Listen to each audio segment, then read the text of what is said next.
So could stress actually be killing you? I mean, really, yes, we all go through stress every day, right? But could it actually be killing you? Well, we're going to talk about some ways that stress could be affecting your body today.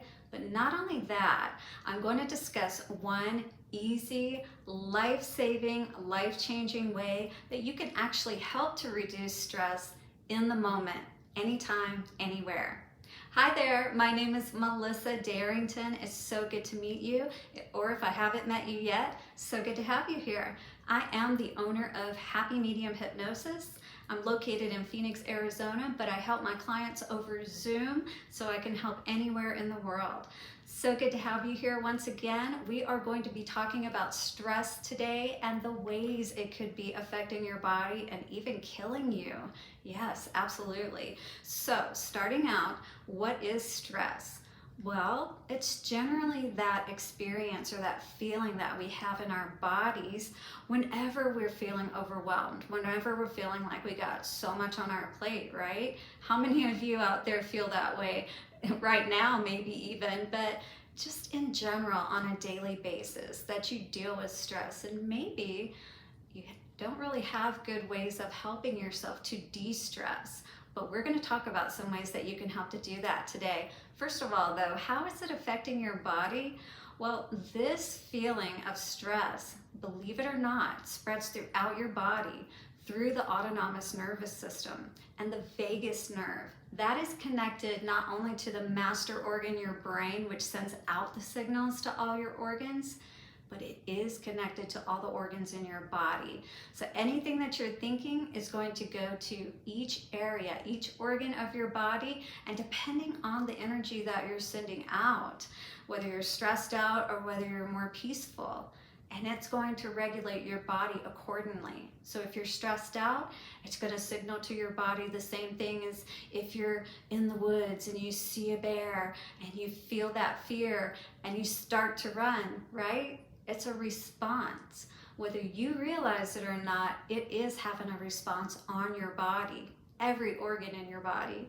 So we first talk about the heart because, believe it or not, the big brain, which is your head, is connected to your little brain, which is in your heart. And that is where it all begins, right? The signal is sent out for how fast your heart should beat. If you're in stress, it's going to beat faster. If it's always doing this, guess what? You're at risk for a heart attack. You're literally at risk for having high blood pressure, anything in relation to the heart that causes it to beat or act abnormally. And so this could be the main cause or the only cause that is causing you to have heart disease or have any problems with your heart in general. Specifically, if you don't smoke, you're not someone who's overweight or obese or something of that nature. So bear that in mind and maybe take into consideration what I'll teach you at the end to help reduce those stress levels, okay? Because the last thing we want is to have to die from stress. How sad is that, right? Okay, so we go on to talk about that, the cortisol that's also released, it has a twofold effect, believe it or not. Now, many of us know about how that can affect your weight, how it can cause you to hang on to weight, to be overweight, obese, things of that nature. And that's because when this is present in the body, and especially in such high amounts, the fat, believe it or not, is there to help protect us and hold on to things until we're ready to release them. And then we naturally lose the fat easily, believe it or not. All right, I'm a prime example of that. But what I will say is that cortisol, specifically in relation to the heart, in your arteries, it's going to cause that buildup of plaque. It's going to cause those cholesterol problems that you may be having. All right, so that in turn is a major contributor to people having aneurysms, especially in their aorta, which is the main artery that runs down through your body. When that bursts, guys, believe it or not, you don't have much time. And if you're not already in the hospital, it's pretty hit or miss if you're going to make it through. I've seen a couple of those and they're very, very traumatic. on the body. If you can imagine losing all of that blood and filling up in your body.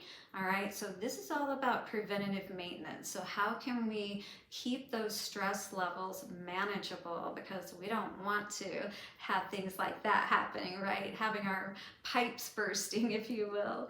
So again, we talked about how stress spreads throughout the body, all right, through the autonomous nervous system. If you're having any kind of autoimmune disease issues like thyroid or any of those kinds of things that are caused by autoimmune, literally could have only been caused by stress and nothing else. So it's very detrimental to understand that while we can handle a lot, our bodies can handle a lot, it is important to try to reduce that stress as much as possible, right? So the big brain, as we talked about, right? Now we're going to talk about the gut. How many of you out there have problems with irritable bowel syndrome, Crohn's disease, anything like that? Well, I'm going to help you to understand if stress affects your gut specifically, because we all know people set up stress in different areas of their bodies, right? Some carry it more in their shoulders, some are more in their gut. You know, there's all different ways people handle their stress, is there not? How do you normally handle your stress, or where do you carry it? I'm curious about that. Mine tends to be in my shoulders and my neck, so I can generally tell if I'm getting tense and things of that nature. I need to pay attention to my body because I'm definitely getting stressed out about something.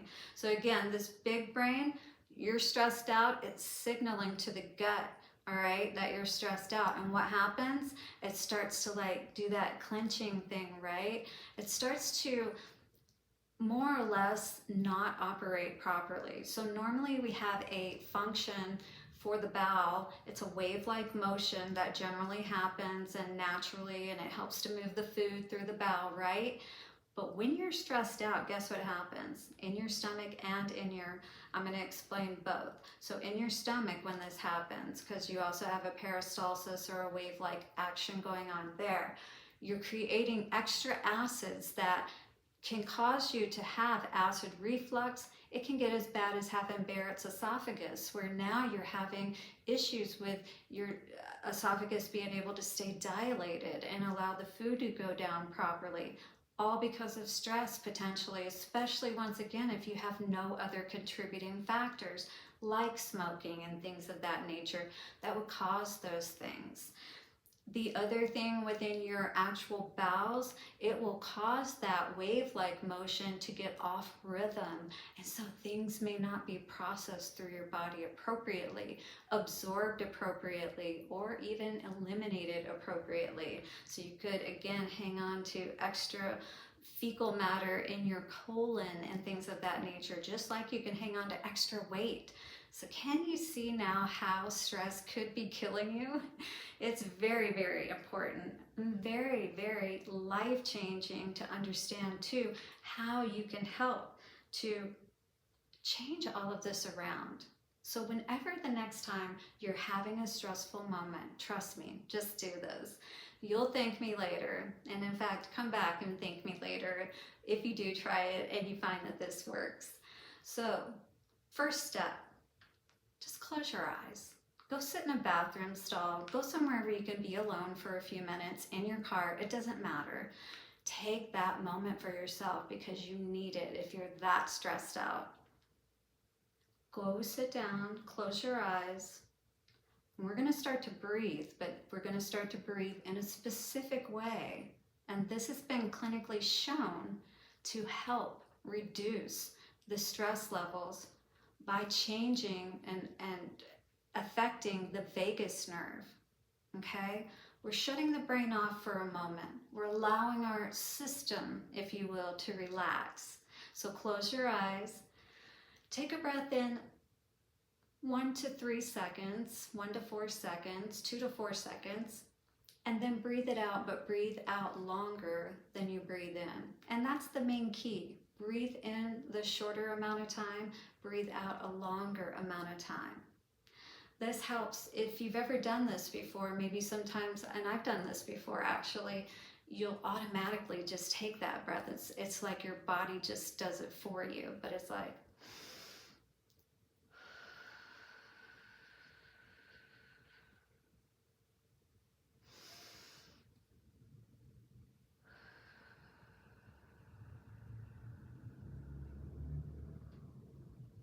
keep doing that for a few minutes. If you want to take it up a notch, put your hand on your heart. This is another method that will quickly help you to de-stress your entire body because you are directly connecting with your heart, all right? So as you're breathing, touching your heart for a few moments with your eyes closed. And at the end of that few moments, start to think about positive things, things you may be grateful for, something that may have happened that day, or something that may have happened recently, or even someone who brings you a lot of gratefulness, thankfulness that you're really just appreciative of.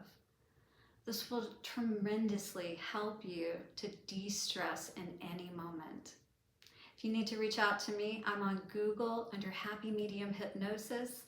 I have a Calendly link where you can schedule with me so I can help you with your breakthrough and get on to living your best life. I'm Melissa Darrington. Thank you for being here today, and I'll see you again soon. Bless you and bye for now.